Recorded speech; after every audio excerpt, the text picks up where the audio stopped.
আজ ঐতিহাসিক Farakka long March দিবস, সেই সাথে ফারাক্কা লং মার্চের সুবর্ণ জয়ন্তী।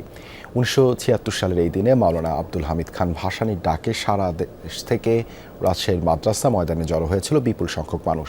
বিশাল সেই লং মার্চ সেখান থেকে গিয়ে শেষ হয়েছিল চাঁপাইনবাবগঞ্জের কানসার্টে। এর আগে 1975 সালে ফারাক্কা ব্যারেজ চালুর পর শুরু হয় পদ্মার মরণদশা। শুষ্ক মৌসুমে পানি শূন্যতা আর বর্ষায় অতিরিক্ত জলের চাপে নাব্যতা হারাতে থাকে দেশের অসংখ্য নদ নদী। একসময়ের প্রমত্তা পদ্মাসহ বহু খরস্রোতা নদী অস্তিত্ব হারানোর পথে। সেই সাথে 5 দশক ধরে বিরূপ প্রভাব পড়ছে দেশের উত্তর পশ্চিমাঞ্চলের বিস্তীর্ণ এলাকার কৃষি, সেচ ও মৎস্য আহরণে। সংকটে পদ্মা অববাহিকার কোটি মানুষের জীবন জীবিকা।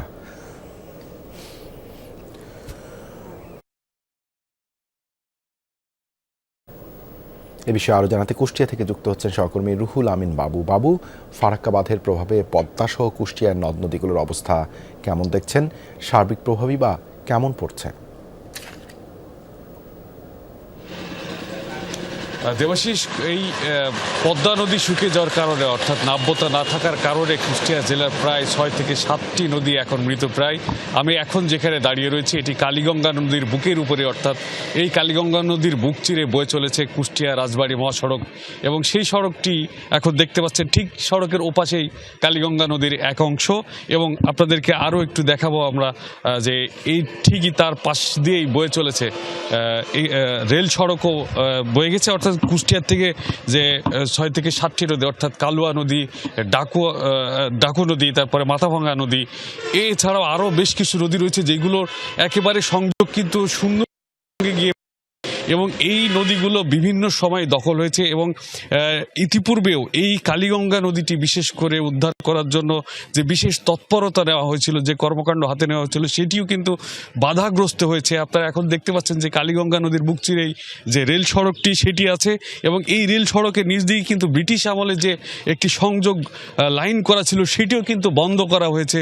এবং এই নদীকে যে কতভাবে দখল করে যে গলা টিপে হত্যা করা হয়েছে সেটির কিন্তু আমরা এই কুষ্টিয়া জেলার 6টি উপজেলার 7টি নদী দেখলেই কিন্তু আমরা বুঝতে পারি যেইগুলো আসলে প্রাণ প্রকৃতির উপরে ব্যাপক আকারে প্রভাব পড়েছে, যেমন কৃষি, মৎস্য আহরণ সহ নানা ধরনের সমস্যা রয়েছে। আসলে এইগুলো যেমন পদ্মা ব্যারেজ হলে, যখন পদ্মা ব্যারেজ হবে তখন কিন্তু আসলে যে পানির যে চাপ হবে, অর্থাৎ গড়ায় যে উৎসমুখ থেকে পানিগুলো বিভিন্ন নদীতে ছড়িয়ে যাবে, সেই সব জায়গাগুলো কিন্তু এখন বাধাগ্রস্ত হয়ে রয়েছে।